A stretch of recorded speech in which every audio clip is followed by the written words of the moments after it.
गांधी टोपी में दिख रहे इस बुजुर्ग का नाम पांडुरंग तात्या उल्पे है। आज से ठीक 19 दिन पहले महाराष्ट्र के कोल्हापुर में इनके अंतिम संस्कार की तैयारी हो चुकी थी।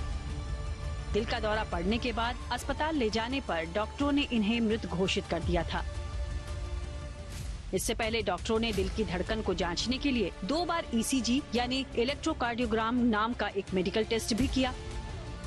परिवार का दावा है कि दिल की इलेक्ट्रिकल गतिविधियों से जुड़े इस टेस्ट की रिपोर्ट देखने के बाद डॉक्टर्स ने पांडुरंग तात्या उल्पे को मरा हुआ बताया, जिस पर अस्पताल में मौजूद परिजनों ने भी यकीन किया और घर पर उनके अंतिम संस्कार की तैयारियां शुरू कर दी। अस्पताल में मौजूद परिजन एम्बुलेंस में बुजुर्ग का पार्थिव शरीर लेकर घर के लिए निकल पड़े। पांडुरंग के परिजनों का दावा है कि अस्पताल से घर के रास्ते में एम्बुलेंस अचानक एक स्पीड ब्रेकर के ऊपर से तेजी से गुजरी, जिसकी वजह से एम्बुलेंस में मौजूद पांडुरंग के पार्थिव शरीर को भी तेज झटका लगा।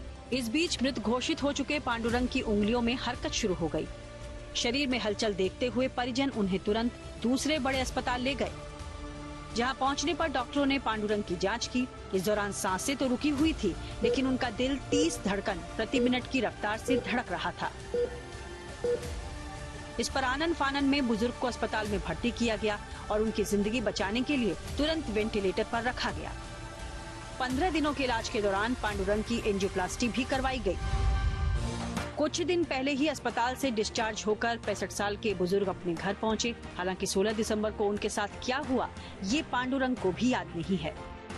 महाराष्ट्र के कोल्हापुर की इस घटना की अब हर जगह चर्चा हो रही है। अब ये चमत्कार है या मेडिकल साइंस का कमाल, दिल से जुड़े विशेषज्ञ यानी कार्डियोलॉजिस्ट भी कुछ साफ साफ कहने की स्थिति में नहीं है। ब्रेन बड़ा सेंसिटिव ऑर्गन है। यदि हार्ट बंद हो गया चलना तो कुछ मिनटों में उसके ऊपर परमानेंट डैमेज हो जाता है, विद इन फ्यू मिनट्स, है ना। जो हम देखते हैं ना, बहुत सारे लोगों को कार्डियक अरेस्ट होता है, फिर हम उसको रिवाइव कर लेते हैं, लेकिन ब्रेन में परमानेंट इस्केमिक डैमेज हो जाता है, तो वो समय बहुत कम होता है।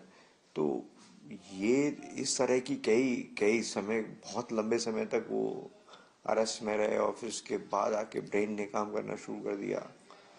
ये थोड़ा सा समझ में आने वाली बात नहीं है। अब सच्चाई जो भी हो, लेकिन सड़क हादसों के लिए जिम्मेदार माने जाने वाले गड्ढे और स्पीड ब्रेकर चर्चा में हैं। इन्हें किसी को दोबारा जीवन देने का क्रेडिट दिया जा रहा है।